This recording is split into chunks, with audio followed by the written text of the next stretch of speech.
अस्सलामु अलैकुम रब्बि इश्रह ली सदरी व यस्सिर ली अमरी वहलुल उक़दतम मिन लिसानी यफ़क़हू क़ौली अल्लाहुम्मा सल्लि व सल्लिम अला नबिय्यिना मुहम्मद अल्हम्दुलिल्लाहि रब्बिल आलमीन। आप में से कौन है जो अल्लाह का दोस्त बनना चाहता है? एक कुरान में छोटी सी आयत है जिसमें ये सीक्रेट बता दिया गया है कि कौन लोग हैं जो अल्लाह के दोस्त बन सकते हैं। और अल्लाह का दोस्त बनने के लिए ना ही आपको बहुत पढ़ा लिखा होने की जरूरत है, ना ही आपको बहुत खूबसूरत होने की जरूरत है, ना ही आपको बहुत अमीर होने की जरूरत है, और ना ही किसी बहुत ऊंचे खानदान से होने की जरूरत है।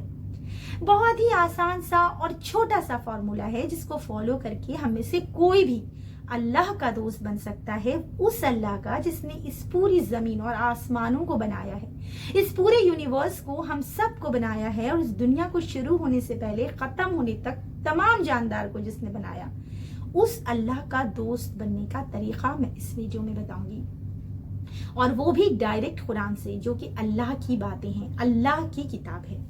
ठीक है, तो अल्लाह ने सूरह यूनुस के आयत नंबर 62, 63 एंड 64 में फरमाया है, अल्लाह कहते हैं अला इन्ना औलिया अल्लाहि ला खौफुन अलैहिम वला हुम यहज़नून अल्लज़ीना आमनू व कानू यत्तकून लहुमुल बुश्रा फिल हयातिद दुनिया व फिल आखिरह ला तब्दील लिकलिमातिल्लाह ज़ालिका हुवल फौज़ुल अज़ीम। आगाह रहो, गौर से सुनो, जो औलिया अल्लाह हैं यानी अल्लाह के दोस्त हैं, यकीनन उन पर ना खौफ का मौका आएगा और ना ही वो रंज और गम में होंगे। वो ऐसे लोग हैं जो ईमान लाए और जिन्होंने तकवा का रवैया अख्तियार किया। दुनिया और आखिरत की दोनों जिंदगियों में उनके लिए खुशखबरी और मग़फ़िरत की बशारत ही बशारत है। अल्लाह ताला की बातें बदल नहीं सकती, यही बड़ी कामयाबी है। अल्लाह ने इस आयत में, सिर्फ एक आयत में क्या कहा कि कौन है अल्लाह के दोस्त? अल्लज़ीना आमनू व कानू यत्तकून, वो लोग जो ईमान लाए और जिन्होंने तकवा इख्तियार किया। जी हाँ, कितना आसान है ना, सिर्फ दो चीजें जिंदगी में, सिर्फ दो चीजें शामिल कर लीजिए, एक ईमान और एक तकवा, तो आप अल्लाह के दोस्त बन सकते हैं। लेकिन अब मैं आपको बताऊंगी कि ईमान क्या होता है और तकवा क्या होता है। हालांकि हम सभी जानते हैं, जैसा कि नॉर्मल सा एक बात है, कि जो लोग भी ला इलाहा इल्लल्लाह मुहम्मद रसूलुल्लाह कहते हैं और वो लोग नमाज रोजा हज ज़कात करते हैं, वो मुसलमान हैं। लेकिन मैं आपको एक मोमिन और एक मुसलमान, इस फर्क को बहुत अच्छे से समझाऊंगी। को शुरू करती हूँ। ये हदीस तो काफी लंबी है, लेकिन मैं इसका एक छोटा हिस्सा बताऊंगी, जिसमें एक बार मोहम्मद सल्लल्लाहु अलैहि वसल्लम के पास एक आदमी आते हैं। ठीक है, मोहम्मद सल्लल्लाहु अलैहि वसल्लम जब अपने साथियों के साथ बैठे होते हैं, तब एक आदमी आते हैं और वो बिल्कुल सफेद कपड़े में होते हैं और उनके ऊपर सफर की कोई थकान नहीं होती, और वो आके ठीक मोहम्मद सल्लल्लाहु अलैहि वसल्लम के सामने बैठ जाते हैं और उनसे सवाल करना शुरू कर देते हैं। वो उनसे पहला सवाल करते हैं कि बताइए इस्लाम क्या है। ठीक है, तो आप सल्लल्लाहु अलैहि वसल्लम ने फरमाया कि एक अल्लाह की इबादत की जाए और इसकी इबादत में किसी को शरीक ना किया जाए, और मोहम्मद सल्लल्लाहु अलैहि वसल्लम अल्लाह के आखिरी रसूल हैं, इस पर ईमान लाया जाए, नमाज पढ़ा जाए, रोजा रखा जाए और ज़कात दी जाए, और अगर ताकत हो तो हज की जाए। ठीक है, तो फिर उन्होंने दूसरा सवाल किया कि बताइए कि ईमान क्या है। ईमान, देखिए, इस्लाम और ईमान दो अलग अलग चीजें, इसीलिए अलग से सवाल किया जा रहा है कि आप बताइए ईमान क्या है।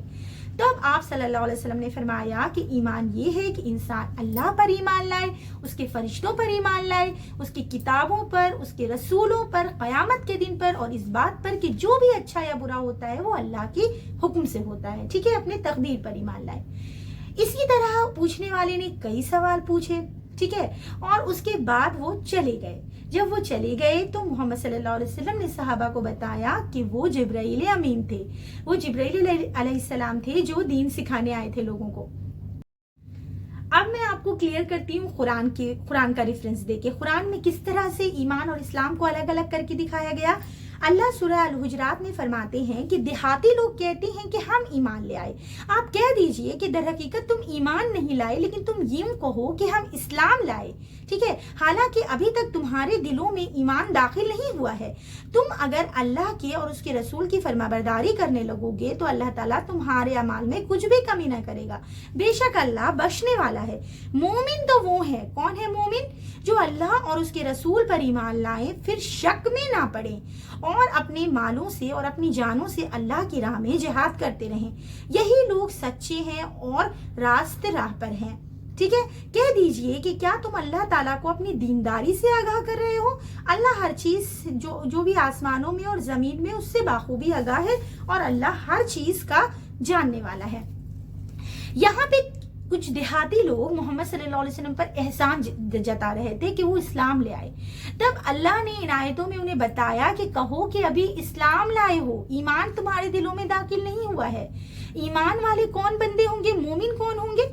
مومن وہ ہوں گے جو کہ ایک بار اللہ اور اس کے رسول پر ایمان لے آئیں، اس کے بعد وہ شک میں نہ کریں، شک میں نہ پڑیں، اور وہ کیا کریں گے؟ ان کے عمل میں کیا اضافہ ہوگا؟ اور وہ اپنی جانوں سے اور اپنی مالوں سے اللہ کی راہ میں جہاد کریں گے۔ جہاد کا مطلب میں یہاں پر صاف کرنا چاہوں گی، کیونکہ سننے والوں کو بہت زیادہ غلط فہمی ہے جہاد کو لے کر۔ جہاد کا مطلب ہرگز کسی بھی معصوم انسان کی جان لینا نہیں ہے، ٹھیک ہے؟ جہاد کا مطلب ہے ظلم کے خلاف آواز اٹھانا، ظلم کو ختم کرنا، اور جن پر ظلم ہو رہا ہے انہیں انصاف دلانا، یہ جہاد کہلاتا ہے۔ جہاد سب سے پہلے تو اپنے نفس کے یعنی کہ خود کے خلاف ہوتا ہے، کہ جو ہمارے انسان کے اندر کی جو فیلنگ ہے، حیوانیت ہے، جو انسان کو غلط چیزوں پر اکساتی ہے، اس سے اپنے آپ کو بچانا۔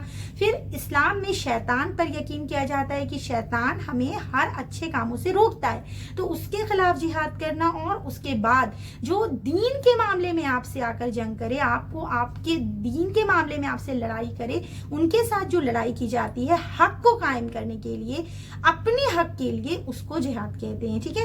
جہاد کسی بھی معصوم کی جان لینا نہیں ہے، قرآن میں اس کی سخت اور سخت کڑائی سے اس کو منع کیا گیا ہے۔ اللہ نے فرمایا ہے جس نے ایک انسان کی جان لے لی، سمجھو اس نے پوری انسانیت کی جان لے لی، ایک بے قصور کی جان لی، اور جس نے ایک بے قصور انسان کی، معصوم انسان کی جان بچائی، گویا اس نے تمام انسانیت کی جان بچائی، ٹھیک ہے؟ تو اسلام کا مطلب ہی ہوتا ہے پیس۔ لیکن یہاں پر مالوں کو، جیسے اسلام میں مال کو پسند کر کے رکھنا، گن گن کے رکھنا بہت ناپسند کیا گیا ہے۔ اس لیے مومن کی جو روش ہے وہ یہ ہے کہ وہ اپنے مال اور اپنی جان سب اللہ کی راہ میں لگاتے ہیں۔ کیوں؟ کیونکہ انہیں یقین ہے، ایمان ہے۔ ایمان، یہیں پر ایمان کی بات آتی ہے کہ جب انسان کے اندر ایمان آ جائے گا تب یہ کوالٹیز پیدا ہوں گی کہ انہیں دنیا کے لالچ میں اپنے فائدے کے لیے وہ کسی کا کچھ بھی نہیں کرے گا، نہ اپنے نام کے لیے، نہ ہی اپنی ترقی کے لیے۔ اس کا جو کچھ ہوگا اس کو یقین ہوگا اللہ ہے، تو بس اللہ پر جب ایمان لایا ہے تو جو حکم اللہ کا، بس اس کے آگے اپنا سر جھکا دینا ہے، پھر اپنی کوئی مرضی کی نہیں، اللہ کے آگے اپنا سر جھکا دینا، یہی سچے مومن کی پہچان ہے۔ تو اللہ نے کیا کہا کہ پہلی کوالٹی ہے دوست بننے کے لیے کہ آپ کے اندر ایمان ہونا چاہیے، ٹھیک ہے؟ اللہ پر ایمان، دل سے ایمان، پورا معاملہ ایمان پر ہے۔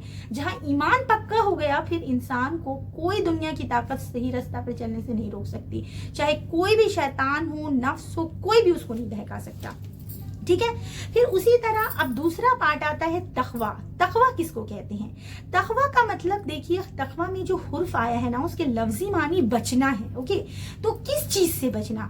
ہر اس چیز سے بچنا جس سے اللہ کو ناراضگی ہوتی ہے، اللہ نے جس سے منع کیا ہے، محمد صلی اللہ علیہ وسلم نے جس سے منع کر دیا، روک دیا، ان سب سے اپنے آپ کو بچانا۔ چاہے دل کر رہا ہو، مانو اپنی نفس جو ہے اپنی خواہش کہہ بھی رہی ہو وہ کر لیں، لیکن اپنے آپ کو اس چیز سے سوچ کے روکنا نہیں، اللہ نے منع کیا ہے، ٹھیک ہے؟ یہ گناہ ہے، یہ غلط ہے، یہ نہیں کرنا، جو یہ حرام ہے وہ یہ نہیں کھانا۔